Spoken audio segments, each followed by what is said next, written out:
बच्चे को स्कूल के लिए पूरी तरीके से प्रिपेयर कैसे करें। स्कूल को झूठ बोल के बिना बता के मत भेजो, बिल्कुल ये काम नहीं करना। तो आपने टीचर के साथ पीटीएम करनी है। बोला मैम आपने अगले हफ्ते में क्या करना है, आपने ज्यादा पीटीएम करनी है और टीचर्स सब बहुत बना के रखी है। ऐसे नहीं होता है ना। किसी के लिए आपका बच्चा ऐसा नहीं होगा कि उनकी जिंदगी से ऊपर होगा, वो आपके लिए होना चाहिए। सबसे पहली बात ये क्लियर, जी हाँ इतनी मेहनत ऑटिस्टिक बच्चे के साथ में लगेगी, ये मान लीजिए। अब जब बच्चा एक बार बैठना शुरू होगा, बैठता जाएगा तो रिजिड पैटर्न बन जाएगा। मैं स्कूल जाता हूँ, मैं बैठता हूँ, मैं बात सुनता हूँ, मैं बिहेवियर नहीं दिखाता।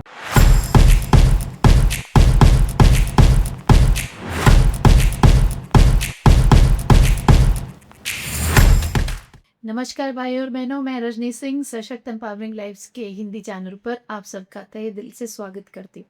आज का वीडियो क्या है, बच्चे को स्कूल के लिए पूरी तरीके से प्रिपेयर कैसे करें। अब सबसे पहले मैं इस चीज़ से शुरू करती हूँ, वो बच्चे जो अभी स्कूल चेंज कर रहे हैं, जैसे समर वेकेशन खत्म हुई, नए स्कूल में एडमिशन हुआ, तो पेरेंट्स की ये जिम्मेदारी बनती है कि अगर बच्चे को ऑटिज्म है, नंबर 1, स्कूल को झूठ बोल के बिना बता के मत भेजो, बिल्कुल ये काम नहीं करना। नहीं, लेकिन वो हमें जज करेंगे, वो तो पैसे भी करेंगे, फिर 4 दिन बाद पता चल जाएगा, तब दुगना जज करेंगे और ज़्यादा गंदा जज करेंगे, और उसके बाद मदद भी नहीं करेंगे क्योंकि आपने तो बताया ही नहीं, है ना। तो ये गलती बिल्कुल नहीं। और एक स्कूल जो आनाकानी करे कि अच्छा ऑटिज्म है, इसका मतलब वो आपके बच्चे के लायक नहीं है, वहाँ उसको ज़बरदस्ती धक्का मत दे दो। एक बच्चे को स्कूल में रखना एक बेटी को किसी के घर में शादी करना जैसा सेम है।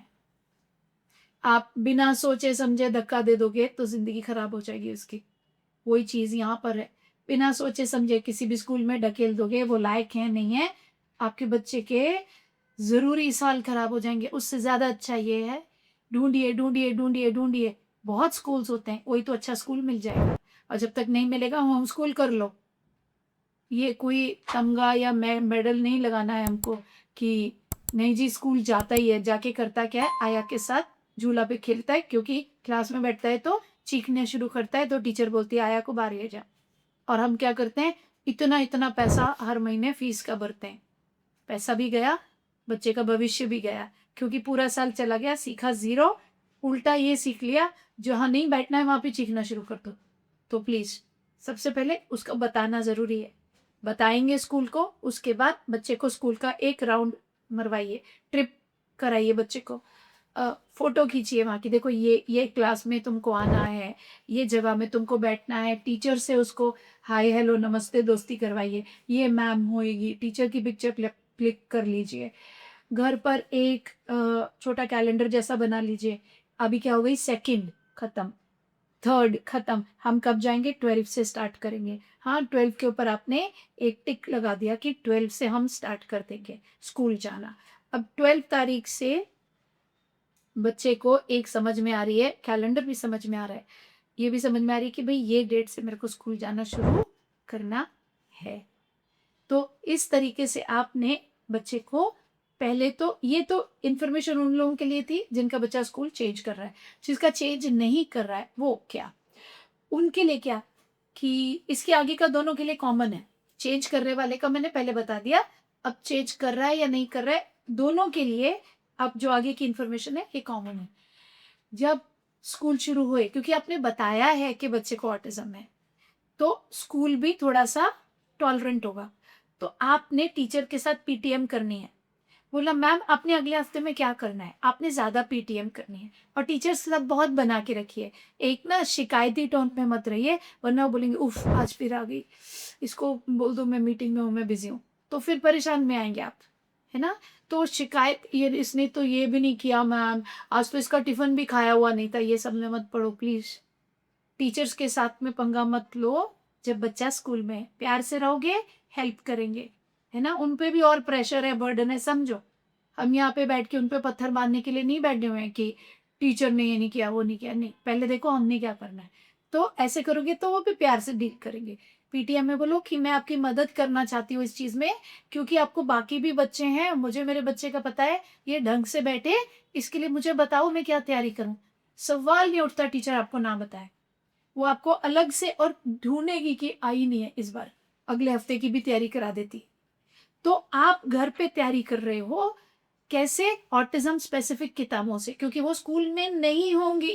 प्लीज, हम अनरियल एक्सपेक्टेशन नहीं करें लाइफ से कि सब कुछ मतलब अगले बंदे के लिए तो मेरा बच्चा ऐसे होना चाहिए जैसे उसकी जिंदगी के ऊपर है, और मेरे लिए मैं तो यहाँ बैठ रहा हूँ।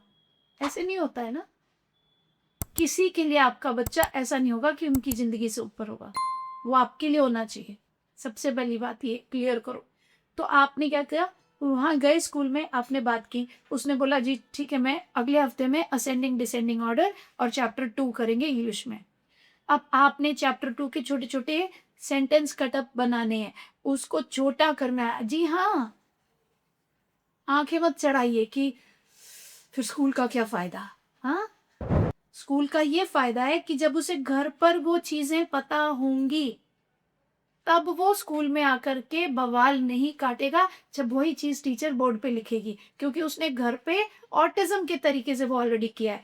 फिर भी अगर बवाल काटेगा तो ट्रांसपेरेंट फोल्डर में शीटें फाइलें बना के भेजोगे, तो फिर हमने पैसे भरे हैं तो फिर स्कूल का क्या फायदा?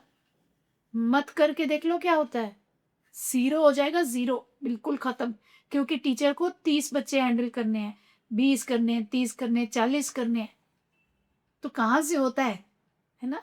तो उससे बेहतर ये है कि हम अपने हिस्से का काम करें, क्योंकि यहाँ पे लड़ाई ये नहीं है कि किसने अपना काम नहीं किया। यहाँ पे लड़ाई ये है कि हर साल उम्र बढ़ रही है, इस बच्चे का कुछ होना है। ये ज्यादा बड़ी लड़ाई है ना। सही से अपनी लड़ाइयाँ चुने, चूज योर बैटल्स वाइजली, ठीक है। ईगो नहीं लानी है बीच में। तो आप घर पे जो भी ऑटिज्म स्पेसिफिक तरीकों से काम करेंगे, उसके लिए आपको किताबें चाहिए, हमारे डिस्क्रिप्शन बॉक्स में जाइए, सशक्त की ऐप डाउनलोड कीजिए। एक एक किताब का आपको वर्णन है कि एडिशन कैसे सिखाएं, सब्ट्रैक्शन कैसे सिखाएं, एक एक चीज वहां से जाके देखिए, परचेज कर लीजिए। बच्चे की जो जो नीड है उसके साथ घर पे काम कीजिए, ताकि जब वो स्कूल जाए कच्चा पक्का 60-65% उसको ऑलरेडी आता हो, 70% आता हो, तब वो 30% बिहेवियर कंट्रोल करके टीचर की बात सुन के क्लास में सेट हो जाएगा। जी हाँ, इतनी मेहनत ऑटिस्टिक बच्चे के साथ में लगेगी, ये मान लीजिए। अब जब बच्चा एक बार बैठना शुरू होगा, बैठता जाएगा तो रिजिड पैटर्न बन जाएगा। मैं स्कूल जाता हूँ, मैं बैठता हूँ, मैं बात सुनता हूँ, मैं बिहेवियर नहीं दिखाता हूँ। यहाँ से आपकी जिंदगी आसान होनी शुरू हो जाएगी। और ऑटिज्म स्पेसिफिक चीजों से सिखा रहे हैं तो उसकी समझ भी बढ़ती जाएगी। सारी जिंदगी ऑटिज्म स्पेसिफिक से नहीं सिखाना पड़ता। मेरे बेटे को 10वीं के बाद मुझे जरूरत बहुत ही कम हो गई थी, और 12वीं में मैंने नॉर्मल ट्यूशन टीचर लगाई थी, नो ऑटिज्म स्पेसिफिक, क्योंकि अब उसको आ गया था। और होटल मैनेजमेंट के कोर्स में मुझे सब्जेक्ट भी बताने, लेकिन 10वीं क्लास तक थोड़ा थोड़ा करके मैंने हेल्प की है, करनी पड़ी है। First second third fourth fifth में एक्सट्रीम हेल्प करनी पड़ी है। 6th ऑनवर्ड्स कम होता गया और आगे जाके फेड हो गया। आई होप आपको ये वीडियो पसंद आई होगी, समझ आई होगी, लॉजिक समझ आया होगा। किसी ऐसे के साथ शेयर कीजिए जिसको इसकी ज़रूरत है। लाइक और सब्सक्राइब कीजिए। डिस्क्रिप्शन में जाके देखिए, जो आपकी ज़रूरत है वहाँ से आप उसको ले सकते हैं। लाइव होता है, मास्टर क्लास होती है। सशक्त इज ऑल अबाउट ऑटिज्म। हम आपको पूरी तरीके से तैयार कर देंगे, प्रोवाइडेड आप तैयार होना चाहें तो। और ये आप जहाँ तैयार होंगे ना, आपका बच्चा सेट है, ये तय है। क्योंकि उस इंसान को आता है जिस इंसान के लिए यह बच्चा जिंदगी में सबसे ज्यादा जरूरी है, तो सीख ही जाएगा बच्चा। मिलूंगी आपसे अगली बार एक नए वीडियो के साथ, तब तक बाय।